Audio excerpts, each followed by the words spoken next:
മുൻമന്ത്രി കെ.ബി. ഗണേഷ് കുമാറിനെ NSS director ബോർഡിൽ നിന്ന് ഒഴിവാക്കി എന്ന വാർത്തകൾ പുറത്തുവന്നിരിക്കുകയാണ്. പകരം BRK ബാബുവിനെ ഉൾപ്പെടുത്തി 9 അംഗ ഡയറക്ടർ ബോർഡിൽ നിന്നാണ് ഗണേഷ് കുമാറിനെ ഒഴിവാക്കിയിരിക്കുന്നത്. പത്മ കഫേ നിർമ്മാണവുമായി ബന്ധപ്പെട്ട സാമ്പത്തിക ക്രമക്കേട് ആരോപണങ്ങൾ ഉയർന്നിരുന്നു. ഇത് NSS പത്തനാപുരം താലൂക്ക് യൂണിയനിൽ വലിയ വിവാദങ്ങളാണ് ഉണ്ടാക്കിയത്. പത്മ കഫേ നിർമ്മാണത്തിന് 4 കോടി രൂപ ചിലവഴിച്ചതിൽ അഴിമതി ആരോപണം ഉയർന്നതാണ് വിവാദമായത്. അഴിമതി ആരോപണങ്ങളിൽ പ്രതിഷേധിച്ച് 19 അംഗ ഭരണസമിതിയിലെ 11 പേർ ഒരുമിച്ച് രാജിവെച്ചിരുന്നു.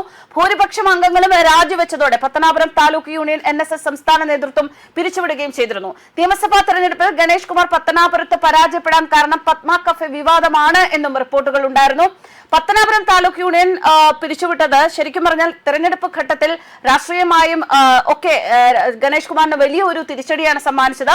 പിതാവ് R. ബാലകൃഷ്ണപിള്ളയുടെ കാലം മുതൽ ഏത് രാഷ്ട്രീയ പ്രതിസന്ധിയിലും പിള്ളയ്ക്കും ഗണേഷിനൊപ്പവുമാണ് എന്നും NSS ഉണ്ടായിരുന്നത്. 1/4 നൂറ്റാണ്ടോളം NSS ജനറൽ സെക്രട്ടറി സ്ഥാനം അലങ്കരിച്ച PK നാരായണ പണിക്കരും അതിനുശേഷം സെക്രട്ടറിയായിരുന്ന G. സുകുമാരൻ നായരും നേതൃത്വത്തിൽ വന്നപ്പോഴൊക്കെ ബാലകൃഷ്ണപിള്ളയും പിന്നീട് ഗണേഷ് കുമാറും ഡയറക്ടർ ബോർഡിലും പത്തനാപുരം താലൂക്ക് യൂണിയൻ നേതൃപദവിയിലും ഉണ്ടായിരുന്നു. അതിനാണ് ഇപ്പോൾ ഒരു അവസാനം ഉണ്ടായിരിക്കുന്നത്. 6 പതിറ്റാണ്ട് മുൻപ് പത്തനാപുരം താലൂക്ക് യൂണിയൻ രൂപം കൊണ്ടത് മുതൽ ബാലകൃഷ്ണപിള്ളയും അദ്ദേഹത്തിന്റെ മരണശേഷം ഗണേഷ് കുമാറുമാണ് തലപ്പത്തുണ്ടായിരുന്നത്.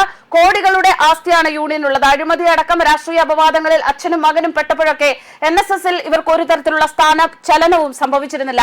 NSSന്റെ സമദൂരവും ശരിദൂരവും ഒക്കെ ഒരുമിച്ച് കൊണ്ടുപോയി തന്നെ UDFലും LDFലും രണ്ടുപേരും ഒരു കല്ലുകടിയും ഇല്ലാതെ പ്രവർത്തിച്ചു. തിരഞ്ഞെടുപ്പുകളിൽ അതിന്റെ പ്രയോജനം സാമുദായിക അടിസ്ഥാനത്തിൽ ഇവർക്ക് ലഭിക്കുകയും ചെയ്തിരുന്നു. എന്നാൽ ഇപ്പോൾ പത്മ കഫേ നിർമ്മാണവുമായി ബന്ധപ്പെട്ട അഴിമതി ആരോപണമാണ് ഗണേഷിനെ NSSന്റെ ഗുഡ് ബുക്കിൽ നിന്ന് പുറത്തേക്ക് ചാടിച്ചിരിക്കുന്നത്. പത്തനാപുരം താലൂക്ക് യൂണിയനിലെ ഭൂരിപക്ഷം ഭരണസമിതി അംഗങ്ങളും ഗണേഷിനെ തള്ളിപ്പറഞ്ഞിരുന്നു. ഇതോടെ NSS ജനറൽ സെക്രട്ടറി ഗണേഷിനെ ഒഴിവാക്കാൻ നിർബന്ധിതനാവുകയായിരുന്നു. പത്തനാപുരം താലൂക്ക് യൂണിയൻ ആസ്ഥാനമായ പുനലൂരിൽ പത്മ കഫേ നിർമ്മിച്ചതിൽ അഴിമതി നടന്നതായി ആരോപണം ഉന്നയിച്ച യൂണിയൻ ഭരണസമിതി അംഗം വേണുകുമാറിനെ ഗണേഷിന്റെ പാർട്ടിയായ കേരള കോൺഗ്രസ് B പ്രവർത്തകൻ മർദ്ദിച്ചതാണ് പ്രശ്നം ഒതുക്കി തീർക്കാൻ കഴിയാത്ത വിധത്തിൽ സാഹചര്യങ്ങൾ കൊണ്ട് എത്തിച്ചത്.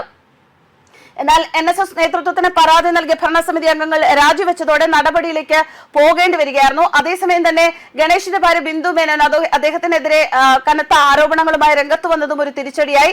ഇതൊക്കെ കൊണ്ടാണ് ഗണേഷ് കുമാറിനെ താലൂക്ക് പ്രസിഡന്റ് സ്ഥാനത്ത് നിന്ന് ഒഴിവാക്കാൻ നേതൃത്വത്തിന് മേൽ അന്ന് സമ്മർദ്ദമേറിയത്. എന്തായാലും അതിനുശേഷം ഇപ്പോൾ NSSൽ നിന്ന് തന്നെ ഗണേഷ് കുമാർ ഇല്ലാതെയാവുകയാണ്. ഇനി അദ്ദേഹം പ്രതിനിധാനം ചെയ്യുന്ന സമുദായത്തിനും അദ്ദേഹം വേണ്ടാതായിരിക്കുന്നു. ഒപ്പം കേരളത്തിലെ ജനങ്ങളും ഒരു പരിധിവരെ അദ്ദേഹത്തെ തള്ളിപ്പറഞ്ഞിരിക്കുകയാണ്. ന്യൂസ് ഡെസ്ക് കർമ്മ.